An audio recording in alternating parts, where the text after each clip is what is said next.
네, 시청자 여러분 안녕하세요. 신정원 이용규의 부동산 세븐입니다. 이제 더운 날씨도 많이 지나고 선선한 가을이 되었죠. 어느덧 이제 부동산 세븐도 5회차를 맞이하게 되었습니다. 저희 이제 애니하우스는 여러분들과의 더 많은 원활한 소통을 위해서 이번에 페이스북 페이지를 오픈하고요. 이번 방송부터는 이 페이지를 통해서 방송을 진행할 예정입니다. 그래서 관련 내용이나 부동산 등에 관한 여러가지 정보 등에 대해서 지속적으로 업데이트할 예정이니 여러분들도 많은 참여와 질문 부탁드립니다.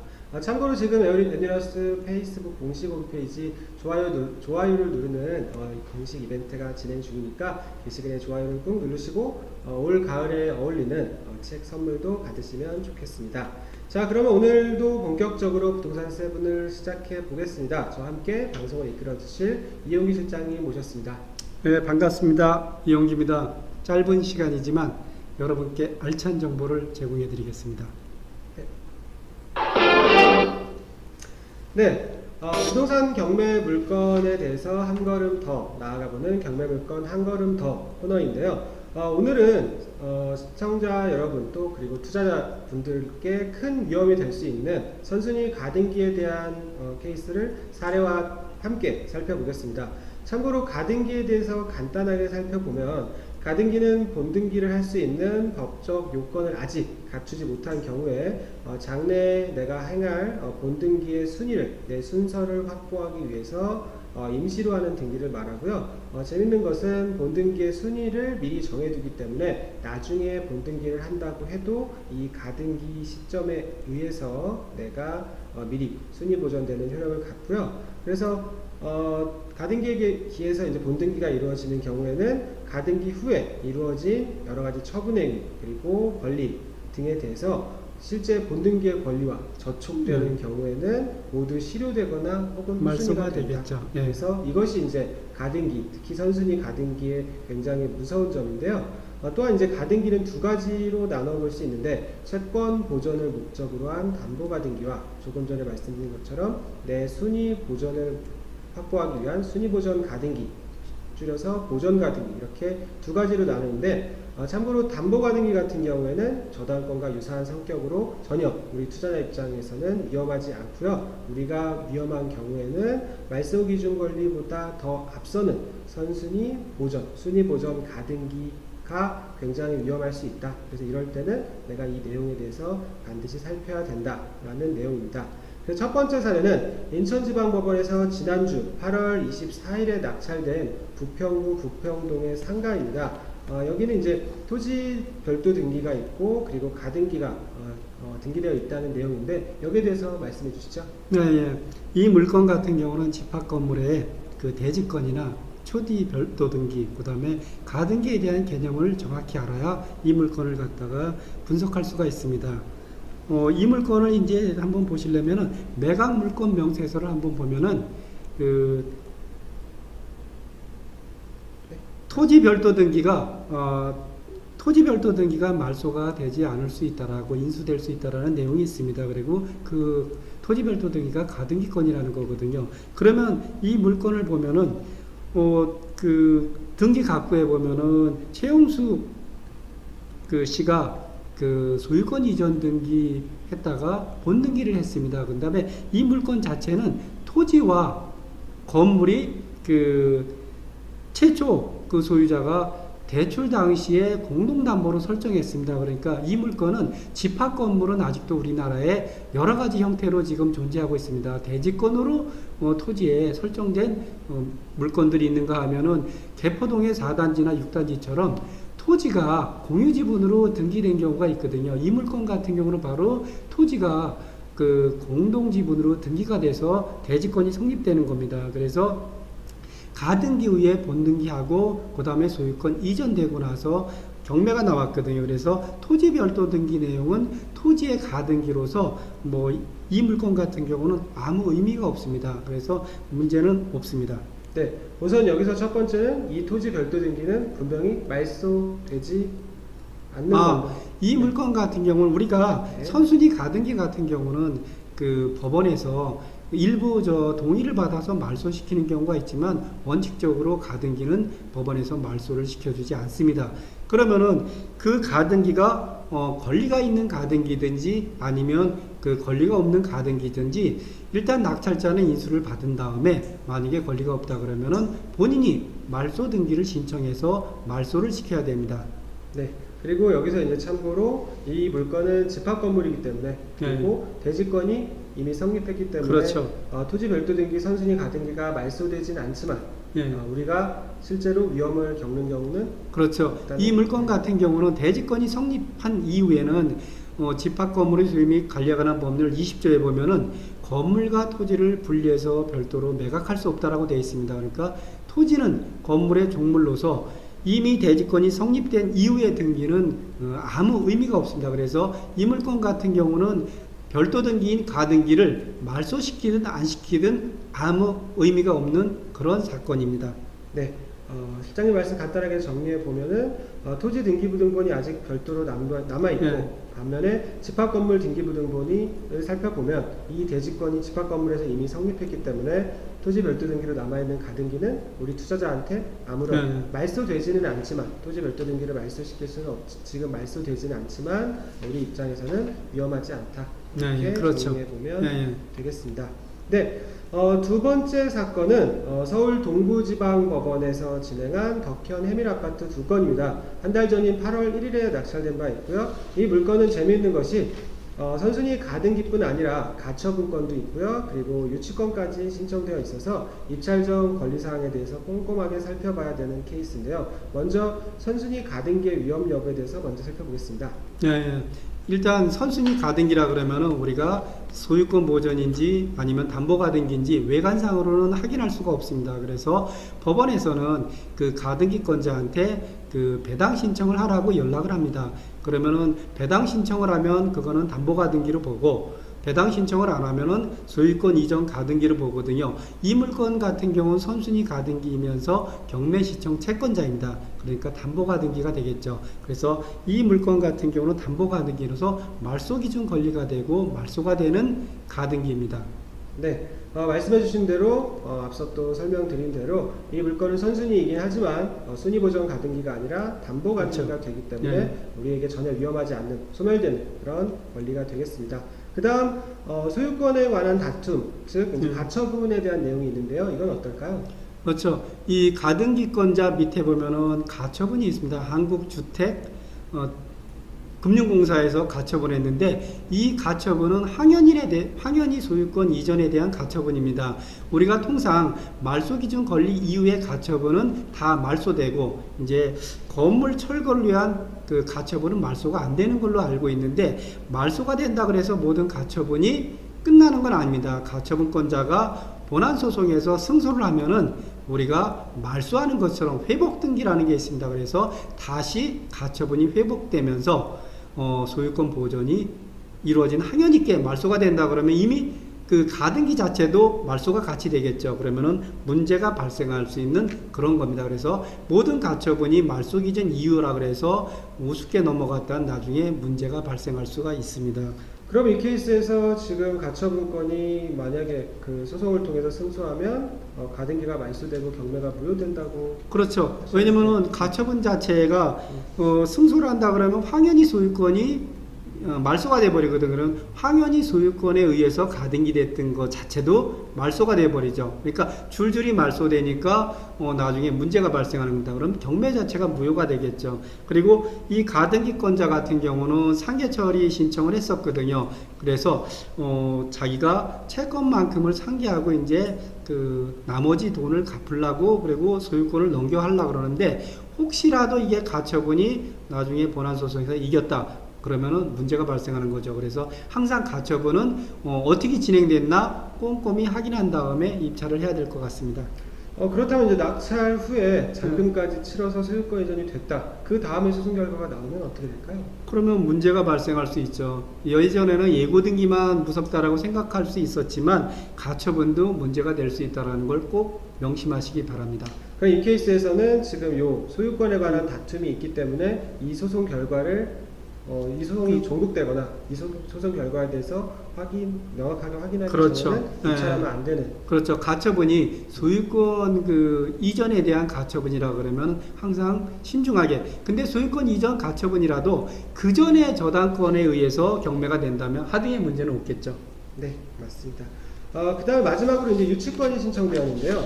여기에 대해서는 어떻게 보시죠? 그렇죠. 유치권이 신청되면은 사실 뭐 가짜 유치권이 대부분이다라고 생각하고는 있지만 유치권은 점유를 수반하지 않으면은 권리가 없거든요. 근데 이 물건 같은 경우는 다른 점유자들이 제3점유자들이 있기 때문에 유치권자가 점유했다라고 볼 수 없기 때문에 유치권에 대한 권리는 없습니다. 네.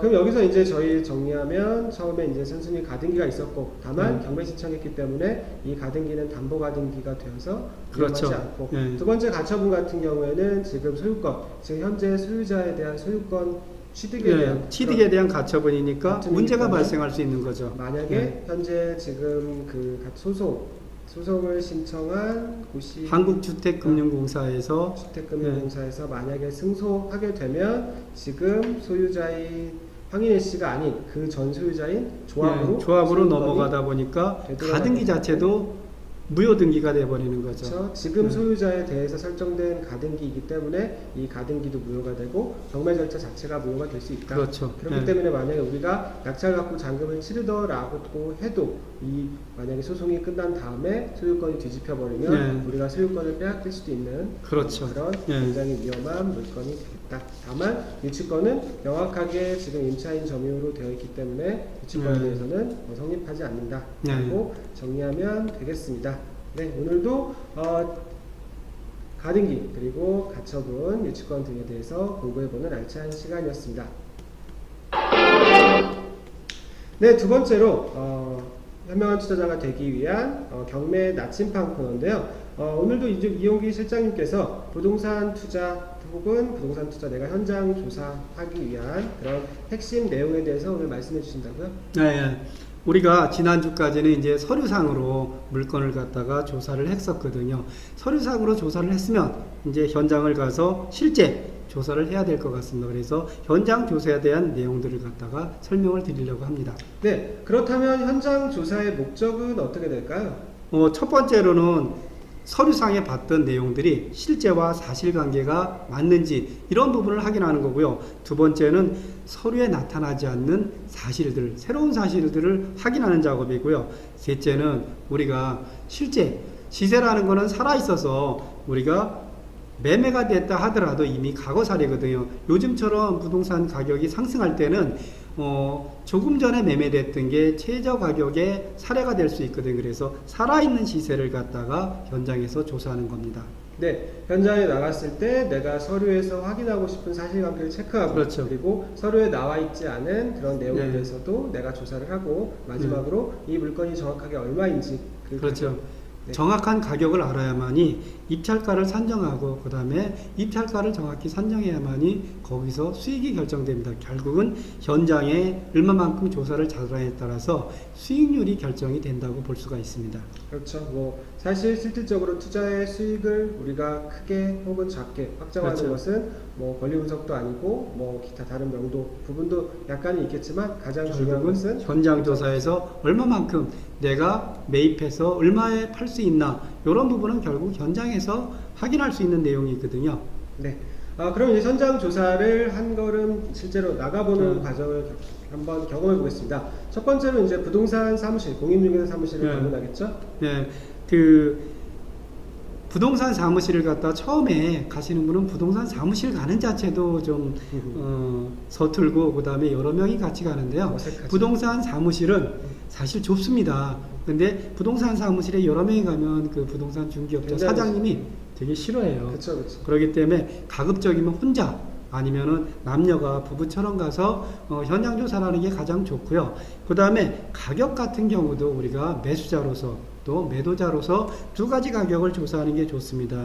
그리고 요즘처럼 부동산 상승기에 매매 사례가 많은 목 좋은 부동산, 그 다음에 가급적이면 젊은 사람들이 빠릿빠릿하게 움직이는 그런 데서 시세를 조사하는 게 상당히 좋고요. 그리고 우리가 또 이제 다세대 주택이나 단독주택 같이 이런 물건들을 조사할 때 애둘러서 엉뚱한 곳을 가리키면서 물어보면은 엉뚱한 시세를 확인할 수가 있습니다. 그래서 이런 물건 같은 경우는 가장 가까운 부동산에 가서 솔직하게 이야기하고 시세를 파악하는 것이 좋습니다. 또한 부동산 중개업자한테 내가 낙찰을 받았을 때는 반드시 이 업소에다가 물건을 내놓고 수수료도 법정 수수료보다는 많은 수수료를 준다 그러면은 부동산 중개업자도 많은 정보를 내놓을 겁니다. 네, 개인적으로 봤을 때는 이제 처음에 특히나 공인중개사 사무실 갈 때 좀 쭈뼛쭈뼛하거나 뭔가 내가 자신 있게 말을 못하면 중개사분들도 뭐 거기에 대해서 아 경매 때문에 왔구나 그렇게 하죠. 저도 중개업을 할 때 이제 그 부동산 사무실을 경매 때문에 오는데 그게 첫 번째 감정평가사 하는 사람들이 옵니다. 감정평가하는 사람들이 정확히 와서 담보대출인지 아니면 경매를 위한 감정인지 정확히 얘기 안 하면은 정확히 답변을 안 해줘요. 마찬가지로 경매 때문에 시세조사를 나온 사람이 어설프게 막 물어보면은 금세 부동산 중개업자들은 눈치를 챕니다. 그래서 가급적이면 솔직하게 얘기하는 게 좋을 것 같습니다. 네, 그리고 개인적으로는 또 남성 두 분이 중개사무실 방문하면은 아무래도 가장 제가 봤을 때 어색한 조합이므로 혹시 그런 경우에는 차라리 혼자 가시던지 그렇죠. 아니면 여성분하고 섭외해서 같이 가는 게 좋겠죠. 게 바람직하다라고 생각합니다. 그 다음에 중개사무실을 체크해 봤으면 그 다음에 주변 환경 조사를 해야 되는데요. 그렇죠. 우리가 주변 환경도 무시할 수가 없는 게 그 하곡동이나 뭐 금호동 이런 데 같은 경우, 사당동 같은 경우는 그 밑에 있는 저 빌라하고 그 다음에 그 산꼭대에 있는 이런 다세대 주택 가격 차가 많이 납니다. 왜냐면은 임대도 어렵고 그 다음에 매매도 어렵거든요. 그래서 요런 주변 환경, 그리고 또 주변 환경에 유해 시설이 있을 경우도 마찬가지로 집값에 영향을 받습니다. 뭐 비근한 예로 왕십리 같은 경우는 트리플 역세권이지만 거기에 삼성 아파트 같은 경우는 바로 옆에가 그 모텔촌입니다. 그러다 보니까 초등학생 부모들이나 중고등학생 부모들이 거기를 별로 선호하지 않습니다. 그래서 다른 데보다는 집값이 낮거든요. 그래서 유해시설, 주변 환경 이런 부분도 무시할 수가 없기 때문에 이런 부분도 유심히 잘 살펴봐야 될 것 같습니다. 네, 그 다음에 이제 초보분들이 많이 고민하는 것 중에 하나죠. 내가 해당 호수에 갔을 때 저 해당 호수를 눌러서 점유자를 만나야 되느냐 말아야 되느냐 여기에 대해서는요. 그렇죠. 그 처음에 이제 점유자를 만나는 걸 갖다가 상당히 어려워합니다. 저도 마찬가지로 점유자를 만나러 갔을 때 딩동 눌렀을 때 점유자가 안 나왔으면 이런 마음도 있거든요. 근데 그게 한두 번 하다 보면은 어느 정도 익숙해지면은 자연스러워집니다. 그 다음에 점유자가 소유자일 수도 있고 아니면은 임차인일 수도 있거든요. 임차인이라면은 배당을 받냐 안 받냐에 따라서 우리를 대하는 태도가 달라집니다. 그래서 이런 부분은 반드시 현장 방문을 통해서 조사를 해야 되는데 특히 현장을 갔을 때 제일 먼저 할 게 우편물 조사입니다. 실제 현황조사서에 나와 있는 사람들이 거주하나 안 하나는 우편물로 확인할 수가 있거든요. 그 다음에 계량기라든지 이게 돌아가나 안 돌아가나, 왜냐면은 공실일 수도 있기 때문에 이런 부분도 한번 체크를 해보시는 게 좋고요. 점유자가 없을 시는 그 주변에 옆집이나 윗집 이런 데서 또 정보를 얻을 수가 있습니다. 그리고 우리가 정확한 정보를 얻을 수 있는 데는 사실 그 주변에 살고 있는 초등학생들 물어보면 정확히 얘기합니다. 누구가 살고 있고 누구 친구 아빠가 엄마가 살고 있다고 정확히 얘기해요. 어른들 같은 경우는 어때요? 옆집 사람 때문에 여러 가지 이해관계를 생각해서 답변을 잘 안 합니다. 그래서 초등학생이 물어봤을 때가 정확한 답변이 나오고요. 혹시라도 점유자가 노인이나 어린이만 있을 경우도 있습니다. 경매 물건에 진행이 되다 보면은 젊은 부부들이 아예 그냥 돈을 구하러 나가든지 아니면 집을 나가는 경우가 있어요. 어린이나 노약자만 있을 경우에는 명도시에 명도 비용을 어느 정도 감안해서 입찰을 해야지 나중에 그 명도하면서 어려움에 봉착할 수가 있습니다. 그리고 이제 특히 다가구 주택 같은 경우는 점유자들이 많거든요. 다가구 주택 같은 경우는 배당을 받는 임차인을 선택하고 특히 오래된 사람을 통해서 그 현황을 조사하면 정확한 현황이 나옵니다. 그 소유자를 통해서 현황 조사하는 경우도 있고 임차인을 통해서 현황 조사도 하지만 우리가 오래된 사람이 그 임차인이 그 건물에 대한 내역을 정확히 아니까 이런 부분, 또 상가 같은 경우는 상가 임차인이 그 우리가 상가 한산보증금 때문에 실제하고 그 세무서에 신고한 금액이 다를 수가 있습니다. 그래서 이런 부분은 주변 시세 확인하고 그 다음에 임차인하고 1대1 면담을 통해서 정확히 조사하는 게 좋을 것 같습니다. 네, 사실 임차인 부분 점유자 만나는 부분이 이제 또 좋은 점과 나쁜 점이 있는데 어떤 경우에는 임차인이 실제로 경매에 입찰하는 경우도 있기 때문에 그렇죠. 경제적인 경쟁자가 될 수도 있는 케이스가 있기 때문에 이런 부분 사실까지도 한번 챙겨서 내가 해당 점유자를 만날지 그렇지 않을지 한번 그런 부분도 생각을 해봐야겠죠. 네, 맞습니다. 그래서 실전 투자를 위해서 오늘도 현장 조사에 관한 굉장히 유용한 팁이었습니다. 이상 경매 나침판이었습니다. 네, 세 번째로 투자자 여러분들의 고민을 해결해주는 부동산 상담 코너입니다. 김 부장님이 방송 사고를 또 잠깐 내셨는데요. 오늘의 고민은 카동님의 사연입니다. 간단하게 한번 정리를 해보면 카동님의 아버지께서 저 모르게 낙찰을 받으셨고 현재는 소유권 이전이 되었고 또 배당까지 종결되었습니다. 전주인 때부터 있던 임차인이 있고 이 임차인은 선순위 임차인입니다. 그리고 아버지가 낙찰 받으신 후 이분의 보증금을 다 지급한 상황이고요. 그래서 보증금까지 지급했기 때문에 당연히 명도가 되었을 것이라고 예상할 수 있는데 그렇지 않고 이분은 명도하지 않고 이사 비용을 300만 원 요구해서 지금 분쟁이 발생한 상황이고요. 참고로 이제 전소유자는 뭐 그렇게 얘기했다고 합니다. 월세도 지급하지 않아서 네. 심지어 보증금까지 다 차감된 상태이다. 그런데 보증금까지 다 차감되었음에도 불구하고 아버지한테 보증금을 받았고 그리고 나서도 이사 나가지 않고 지금 이사 비용까지 요구하고 있는 그런 조금 말이 안 되는 그런 상황이다. 어떻게 해결하면 좋을까요? 이 내용 갖고는 정확히 알 수가 없습니다. 이제 사건 번호가 없기 때문에. 근데 일단은 임차 보증금을 다 지급을 했다 그러면은 인도명령을 신청하면 되는데 인도명령을 신청했는지 안 했는지 이 부분은 잘 모르겠고요. 그 다음에 낙찰을 받고 나서 잔금을 치르고 6개월이 지나도록 인도명령 신청 안 했다 그러면 인도명령으로는 안 되고 명도소송으로밖에 갈 수가 없는 겁니다. 설마 잔금 치르고 6개월은 아직 되지 않았을 거다라고 생각을 그렇죠. 하는데. 그리고 이런 임차인 같은 경우는 이제 우리가 소유자 같은 경우가 좀 이렇게 미리 손을 써서 임차 보증금 중에 월세를 안 냈을 경우는 법원에 얘기를 하면은 임차 보증금을 배당해서 배제시켜 버립니다. 그렇기 때문에 혹시라도 그 임차인이 월세를 안 냈다 그러면은 소유자께서는 법원에다가 임차인이 월세를 안 낸 부분을 갖다 배당 배제 신청해 버리면은 배당을 안 해줍니다.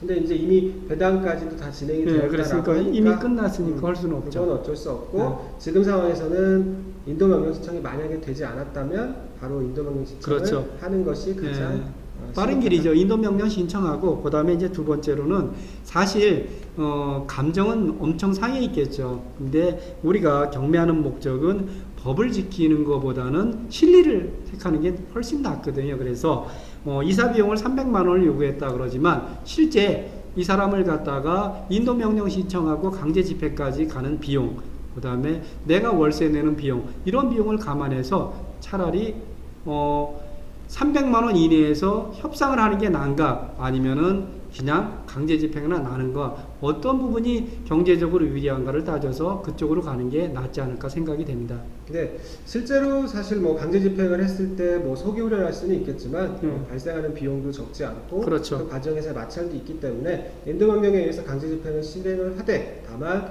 우리의 목적은 말씀하신 대로 수익을 위한 것이니 협상을 지속적으로 병행하면서 그렇죠. 이사 비용을 아예 안 주기는 어렵고 이미 이제 상황이 지나갔으니까 약간의 이제 이사 비용을 그렇죠. 지급하면서 해결하는 것이 억울한 마음은 이해가 가지만 그래도 우리 투자자 입장에서는 가장 합리적인 그런 해결 방안이다라는 말씀이셨고요. 그리고 또 한 가지는 지금 이제 원래는 임차인이 이사를 나간 다음에 이 카동님 가족이 입주를 해야 되는데 지금 집에서 월세를 부담하면서 까지도 지금 손해를 보면서 기다리고 있다라고 합니다. 그러면 이 임차에 대해서 뭐 임차 임대료에 대한 부당이득 관하시고 이 부분은 어떨까요?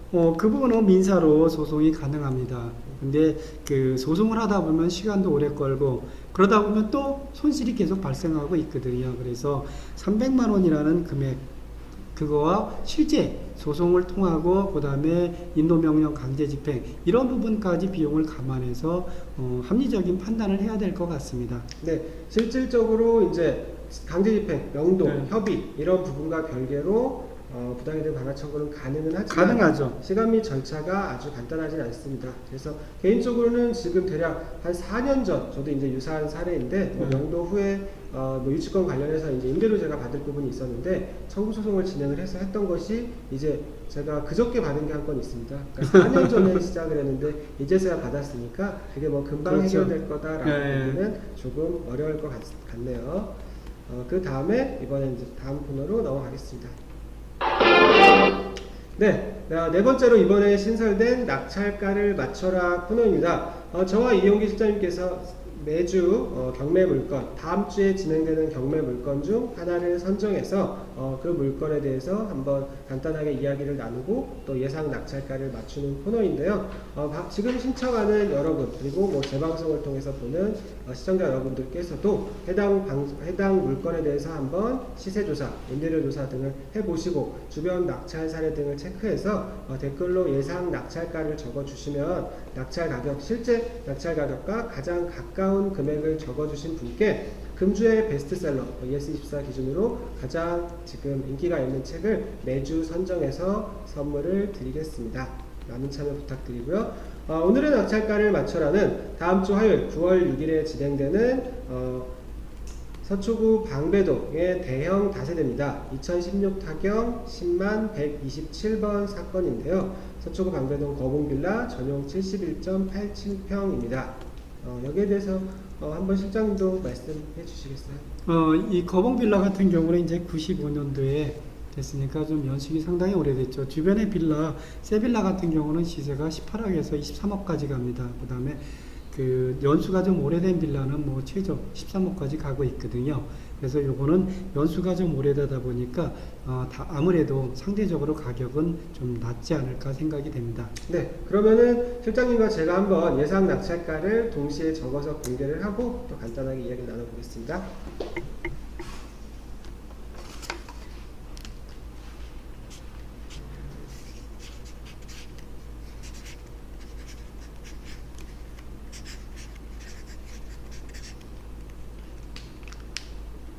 네, 공개하실까요? 하나, 둘. 잘 보이나요, 이게? 보일까요? 네, 잘 보입니다. 네. 그러면은 실장님은 지금 11억 7,400만 원을 예상하셨고요. 네. 저는 12억 1,000만 원을 예상을 했습니다. 뭐 가격 차이는 아주 크진 않은데 네. 뭐 제가 이제 한번 살펴본 바로는 지금 인근의 낙찰 사례 유사한 게 거의 드뭅니다. 그리고 워낙 대형 다세대이기도 하고요. 그래서 네. 인근의 방배동이나 뭐 반포 이쪽 지역의 다세대 사례를 보면 작은 것들, 뭐 전용 8평, 뭐 12평 커봐야 전용 뭐 25평 이 정도 사례들이 대부분인데요.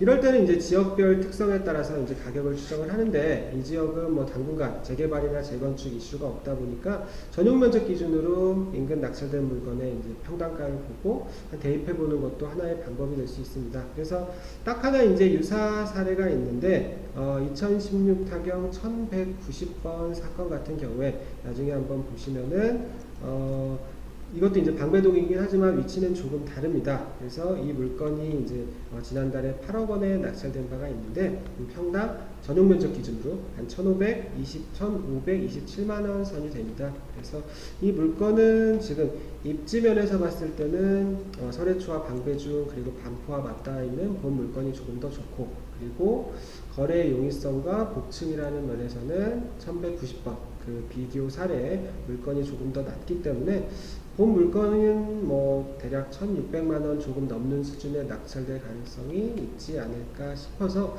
저는 한 11억 5천에서 12억 초반 정도로 예상을 했고 그리고 인근 실장님 말씀하신 것처럼 유사 이 정도 95년, 90년대 초반에 준공된 다세대가 대형 다세대가 13억에서 16억 원 정도에 거래되고 있는 걸 봤을 때 최종적으로는 12억 1천만 원 정도에 되지 않을까 예상을 해봤습니다. 그래서 시청자 여러분들도 한번 물건에 대해서 인근 낙찰 사례와 한번 그리고 거래된 내용들 보시고 여기에 대해서 가까운 입찰 가격을 한번 적어주시면은 여기에 대해서 한번 다음 주 화요일에 결과 나오고 그 다음에 저희가 실제 방송에서도 살펴보겠습니다.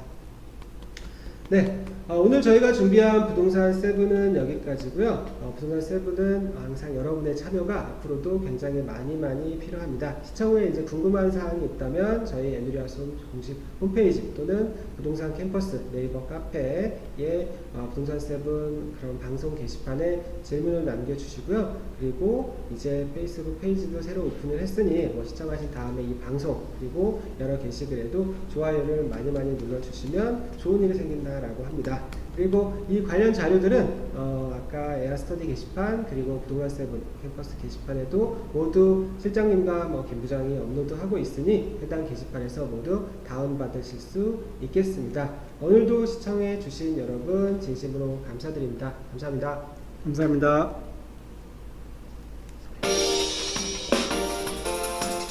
오늘 시간이 많이 오버됐네.